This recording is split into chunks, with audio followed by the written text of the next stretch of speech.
السلام عليكم ورحمة الله وبركاته. بسم الله والحمد لله والصلاة والسلام على رسول الله صلى الله عليه وسلم. Oweekitiibwa Allah tumwebaza era nga tumutendereza n'amatendo amajjuvu amalungi. Tumusaba okussa n'ebyengera ku mubaka Muhammadu sallallahu alayhi wasallam.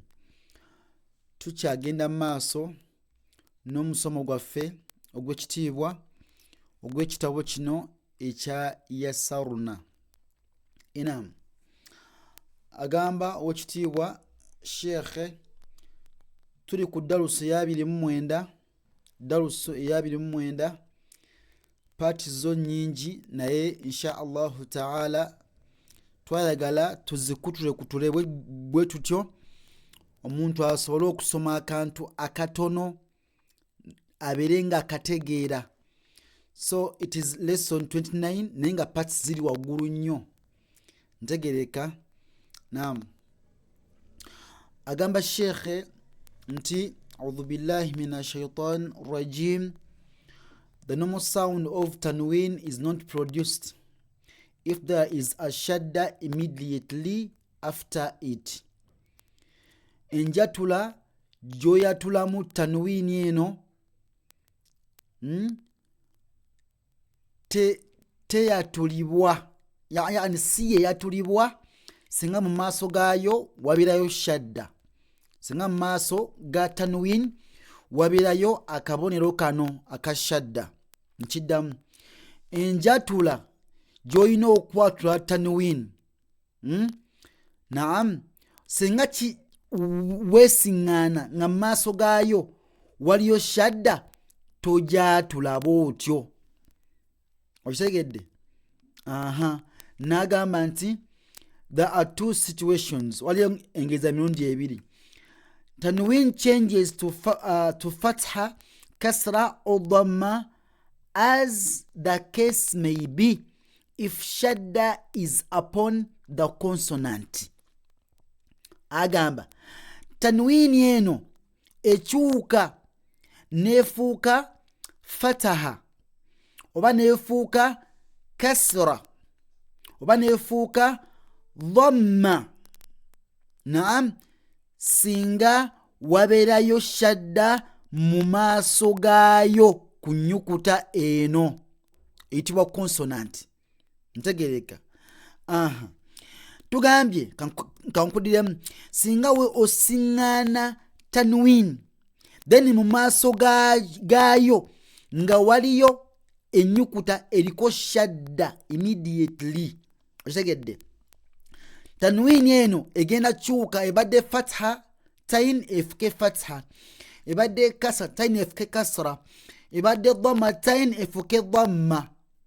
Naye ekyo twakisoma dda mu ahkamu nun sakinatu wa tanwin, twakisoma dda ne tulaba ennyukuta za idhaaru, ne tulaba eza idgham, eya iqlaabu neza ikhfa, twazilaba dda zonna.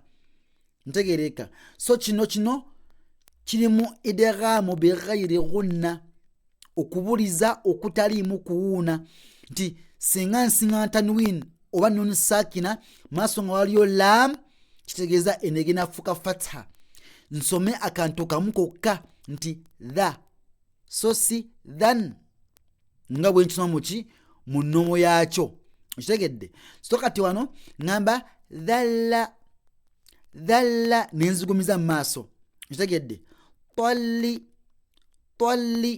okya dha eno dhal, naam, dha, so si dha, toluma lulimi, jasawo obusama nnyo galaga waggulu ogambye dha nga tolumye.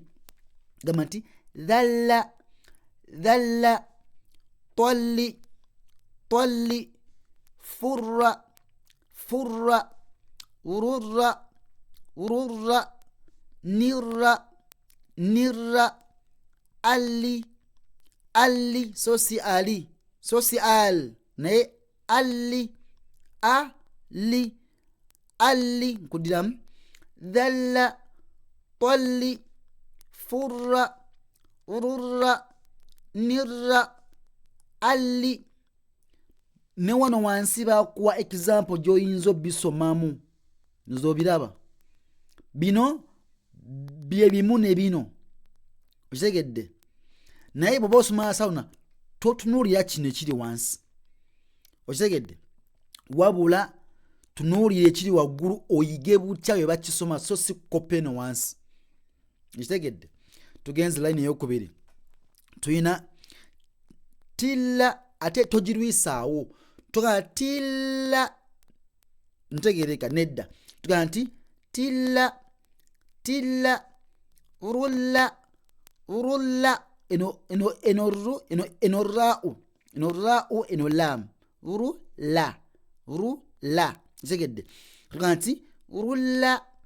rulla wakategedde.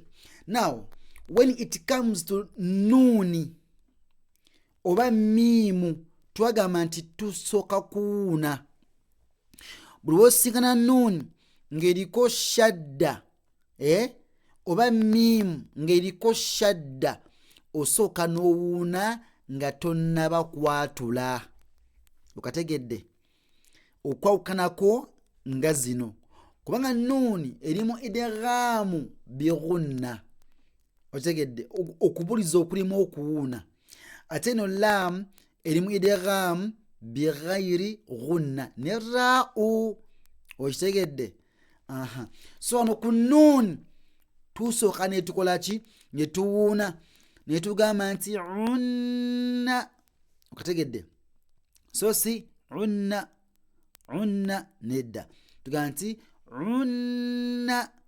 unna innu bimmi ne ku miimu okitegedde bimmi so si bimmi naye bimmi ntegereka imma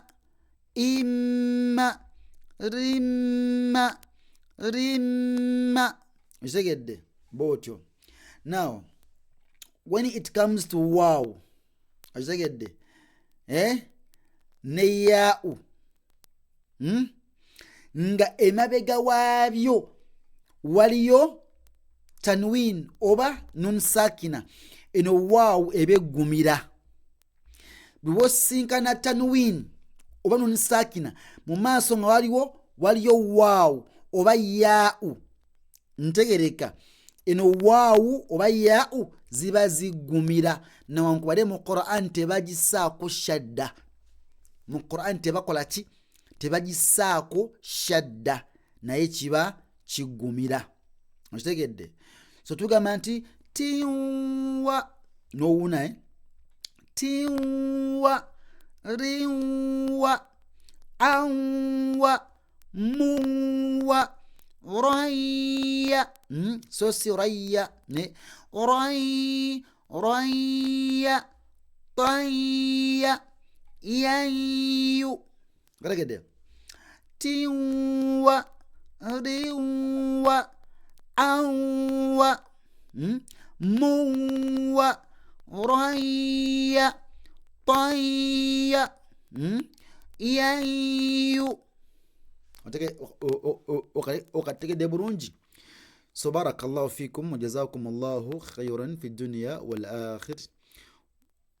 Wassalamu alaikum wa rahmatullahi wa barakatuh.